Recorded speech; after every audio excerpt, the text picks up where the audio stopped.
விஜய் என்னதான் ஸ்ட்ரிக்ட்டா வெண்பாவை இந்த காம்படிஷனுக்கு நீ கூட்டிட்டு போகாத அப்படிங்கிற மாரி மல்லி கிட்ட சொல்லிட்டு அவங்க ஊருக்கு போயிட்டாங்க அப்படின்னு சொன்னாலுமே, மல்லி வெண்பாவோட ஆசைய நிறைவேத்தணும் அப்படிங்கிறதுக்காக இந்த காம்படிஷன்ல கலந்துக்க வைப்பாங்க. வெண்பா நிச்சயமா பிரைஸ் வின் பண்ணுவாங்க அப்படின்னு சொல்லி நீங்க நினைச்சீங்கன்னா, இந்த வீடியோக்கு லைக் பண்ணி உங்களோட கருத்துக்கள தெரியப்படுத்துங்க.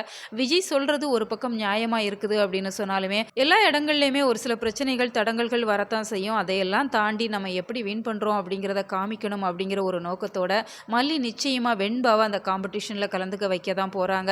ஏன்னா விஜய் சொல்லிட்டாங்க அப்படிங்கிறதெல்லாம் அவங்க ஒரு பக்கம் யோசிக்க தான் செய்றாங்க அப்படின்னாலுமே, வெண்பா ரொம்ப அடம் பிடிக்கிறாங்க. மல்லியம்மா இதற்காக நான் 1 இயரா பிராக்டிஸ் பண்ணிட்டு இருக்கிறேன் மல்லியம்மா. நான் அடுத்த வருஷம் மட்டும் போனேன் அப்படின்னு சொன்னா எல்லாரும் சீனியர் ஆயிருவாங்க. நான் ஸ்டார்ட்டிங்ல இருந்தே விளையாடுற மாதிரி வரும். அதனால நான் போயே தீருவேன் அப்படிங்கிற மாரி சொல்றாங்க. விஜய் மல்லி என்ன சொல்றாங்களோ அதெல்லாம் சரி அப்படிங்கிற மாரி அவங்க கேட்டுப்பாங்க. ஆனா இந்த இடத்துல அவங்க வந்து ரொம்பவே அடம் பிடிக்க தான் செய்றாங்க. நான் போயே தீருவேன் அப்படிங்கிற மாரி சொல்றப்ப, இப்ப விஜய மீறி மல்லியால எப்படி போக முடியும்? விஜயுமே இப்ப வெளியூர் போயிருக்கிறாங்க. என்ன மீறி நீ கூட்டிட்டு போகவே கூடாது அப்படிங்கிற மாரி ஒரு பக்கம் மல்லிகிட்ட ஆர்டரா சொல்லிட்டு போக தான் செய்றாங்க. இந்த சூழ்நிலையில மல்லியோட முடிவு என்ன அப்படிங்கிறத தான் அப்கமிங் ஸ்டோரி லைன்ல காமிக்க இருக்கிறாங்க. ஒரு பக்கம் ஐஸ்வர்யாவுக்கு உடம்பு சரியில்ல அப்படிங்கிறதால அவங்களுமே பிராக்டிஸ்க்கு வரதுக்கு நிச்சயமா ஒரு வாய்ப்பு இல்ல அப்படிங்கிற மாரி தான் தெரியுது.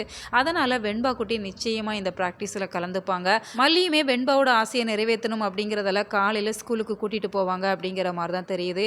இந்த காம்படிஷன்ல வெண்பா கலந்துக்கிட்டாங்க அப்படின்னு சொன்னா நிச்சயமா அவங்க அடுத்த லெவலுக்கு போக தான் செய்வாங்க. ஏன்னா இதில வின் பண்ணிட்டாங்க அப்படின்னு சொன்னா அடுத்ததா டிஸ்ட்ரிக்ட் லெவல், நேஷனல் லெவலுக்கு போகலாம் அப்படிங்கிற மாரி தான் இப்ப வெண்பா மல்லிகிட்ட சொல்லிட்டு இருக்கிறாங்க. இத மனசுல வச்சு மல்லி கூட்டிட்டு போறதுக்கு வாய்ப்பு இருக்கு. ஸோ வெயிட் பண்ணி பார்க்கலாம். உங்களோட கருத்துக்கள கமெண்ட்ல சொல்லுங்க. மேலும் இது போன்ற வீடியோக்களுக்கு நம்ம சேனலை சப்ஸ்கிரைப் பண்ணுங்க.